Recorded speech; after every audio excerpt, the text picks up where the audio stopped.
Hello everyone, I am Dr. Sneh Lata Verma, leader, School of Dental Sciences, PBT University. In today's lecture, we will talk about the Andrews 6 keys of normal occlusion.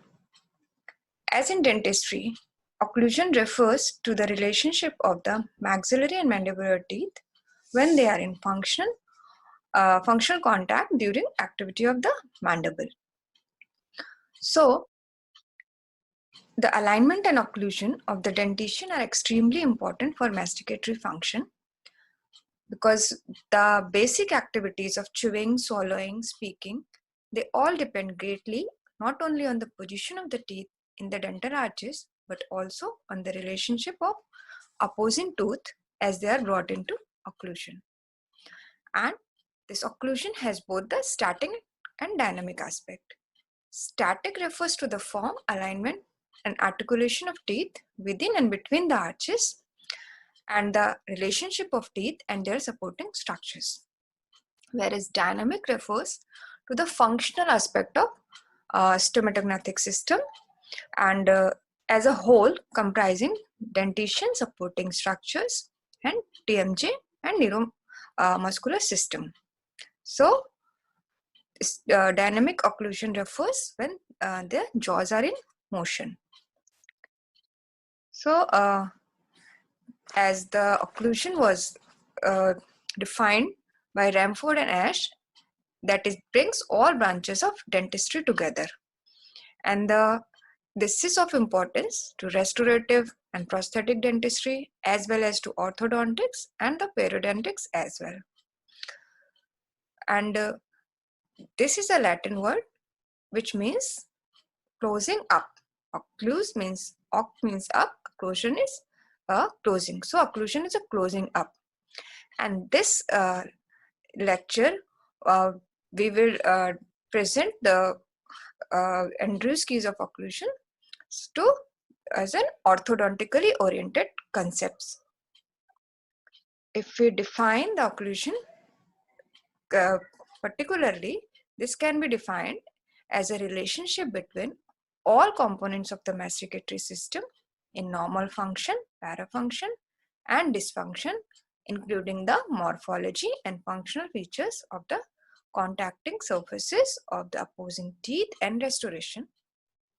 That means to say that we have to consider it as a whole along with the teeth, jaws, muscles, TMJ in a single unit. So these 6 keys of optimal occlusion, as I said, this is an orthodontically oriented concept, and these keys were given by Lawrence F. Andrews, which is the morphological characteristic of an optimal occlusion. So all these 6 keys are not new, but when they come together, they have a special values, because then only they will give a complete set of indicators for the optimal occlusion. And these keys can be tangible landmarks which are present on the facial and occlusal surfaces of the crown. And these keys are the 6 different characteristics which were observed in a study of 120 casts of non-orthodontic patients with normal occlusion. This data was collected during the period of 4 years from 1960 to 1964 by the Andrews, and the models which he selected have the certain specific characteristics which have included patients had never gone for any orthodontic treatment. They had a straight and pleasing profile, and they had a bite which looked generally correct. And in a general dentist perspective, they would not benefit from orthodontic treatment. So, meaning is to say that everything was within the normal limits, and based on that characteristics of those models, Andrews proposed these 6 keys. So they were established and meaningful not solely because all were present in each of the 120 non-orthodontic models, but because of the lack of even one of the 6 was a defect predictive of an incomplete and result in treated models. So these are the keys. First key states the molar interarch relationship. Second, mesodistal crown angulation. Third one states about the labiolingual crown inclination. Fourth one, absence of rotation. Then tight contact. And sixth one, the last key of normal occlusion is the curve of Spee. Coming to the first key, molar interarch relationship. This key, as we know that Engel has described the three molar relationships and class 1, class 2, class 3. And according to Andrews, that class 1 molar relationship to be as a normal relationship. And for the class 1 molar relationship to be filled, there are certain criteria which includes that the mesobuccal cusp of the permanent maxillary first molar should occlude in the groove between the middle buccal cusp of the permanent first molar here. And again, the mesolingual cusp of the upper first molar should occlude in the central fossa of the lower first permanent molar. That can be viewed from the back side of the model. And the distal marginal ridge of the maxillary first molar should occlude with the mesial marginal ridge of the mandibular second molar here only. So here in this figure, we can say this is an example of a, if we can see only the one aspect, that is mesobuccal cusp of maxillary first molar occluding in the mesobuccal developmental groove of mandibular molar. But this is a poor class 1 relationship according to Andrews because there is insufficient crown angulation of the upper first molar. And because of that, the second and third point, which are mandatory to fulfill the class 1 molar relationship, is not fulfilled. And here in the next picture, we can see somewhat improved crown angulation and improved class 1 molar relationship. Later on, as we increase the angulation of the crown, there is a fulfillment of all the three criteria, as the distobuccal cusp is also in occlusion with the mesial marginal ridge of the second molar. So this diagram showing the correct class 1 molar relationship according to Andrews' first key of occlusion. So in a nutshell, according to Andrews' occlusal concept, the mesobuccal cusp of the upper first molar should occlude in the groove between the mesial and medial buccal cusp of lower first molar, which is here. The mesolingual cusp should occlude in the central fossa of the lower molar, and the crown of the upper first molar must be angulated so that its distal marginal ridge should occlude with the mesial marginal ridge of the lower second molar. Then only it will be a perfect class 1 molar relationship. Coming to the second key, which is named as mesodistal crown angulations. This is the also called as a tip, and the degree of crown tip, this is the angle between the long axis of the crown and a line bearing the 90 degree from the occlusal plane. The gingival portion of the long axis of all crown must be distal to the incisal portion. If we see the crown, this is the gingival portion and this is the incisal portion. According to Andrews, for all the crowns, this gingival portion should be somewhat distal to the occlusal portion. This blue line resembles to the perpendicular to the occlusal plane line 90 degree, and the pink line is the long axis of the crown. So this pink line, that is long axis of the crown, should always be behind this line, that is from the this should be gingival portion should be distal to the occlusal or incisal portion, and this crown tip is referred as a plus or minus degrees.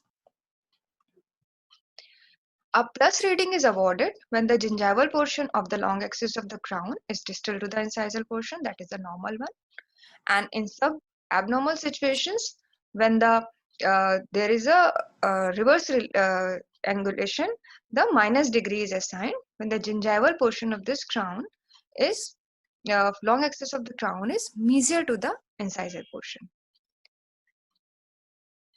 And according to Andrews, each non-orthodontic normal model had a distal inclination of gingival portion of each crown.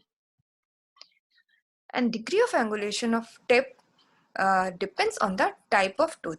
In different teeth, there is a different amount of tip is present. As we see here, these are the normal mesodistal angulations of maxillary and mandibular teeth. Here, for the central incisor, it is 5 degree in the maxillary arch, whereas for lateral, it increases to the 9 degree. Then canine has a more mesodistal angulation.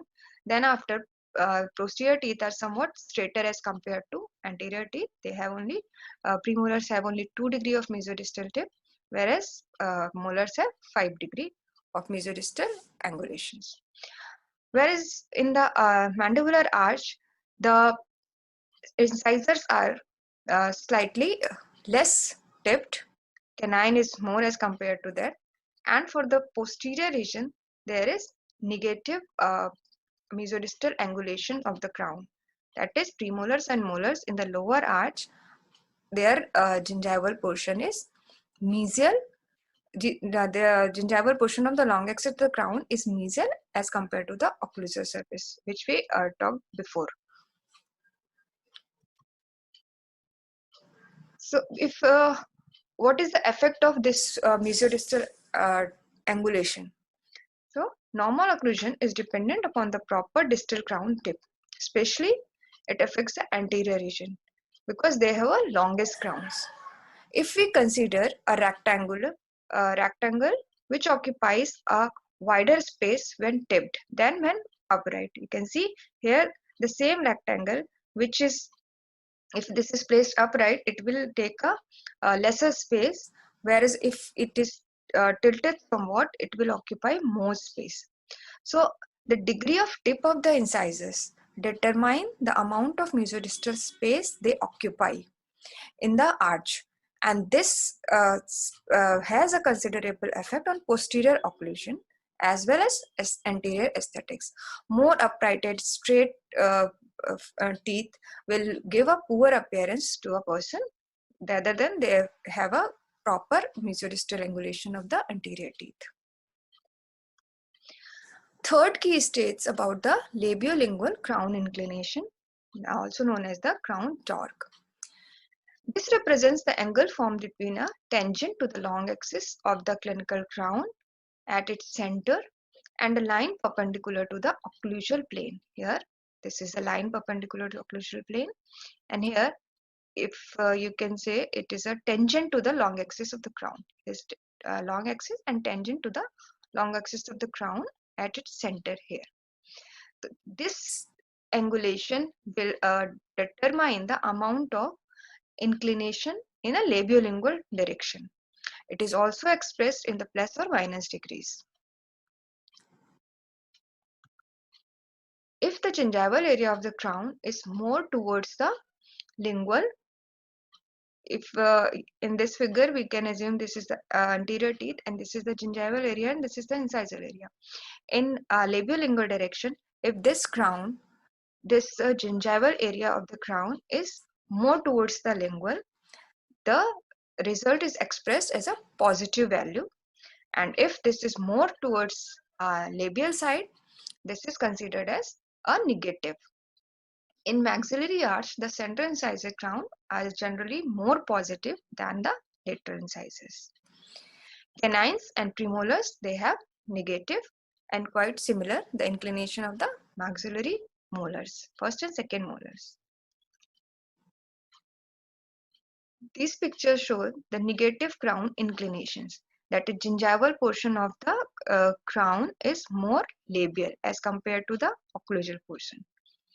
The inclination of the mandibular crowns are progressively more negative from incisors till the second molars. Here in this figure, we can see the abnormal buccolingual inclination of the maxillary anterior teeth. This gingival portion of the long axis of the crown is more labial as compared to the incisor portion, so giving a negative buccolingual inclination, that is negative crown top, which should be positive in the maxillary anterior teeth. We can see in this chart that only the central incisors and lateral incisors in the maxillary teeth have a positive crown inclination. Rest of the teeth in the maxillary arch and whole of the mandibular arch have a negative crown inclination. Like, and most the inclination degree of inclination increases from the incisors to molars progressively. The clinical implication of these second and third key reflects as a wagon wheel effect. As the anterior portion of the upper rectangular arch wire is lingually torqued, a proportional amount of mesial tip of anterior teeth will occur. We can understand this by this picture. Here is an unbent rectangular arch wire with vertical wires like spokes which are spaced to show the central incisor and lateral incisors, and they are at a 90-degree from this unbent rectangular arch wire. When the anterior portion of this arch wire is torqued lingually, the vertical wire begin to converge. The apical end of these spokes will converge to each other like spokes of a wheel, and as the torque is increased, they come closer together and appear like a wheel, as in this picture.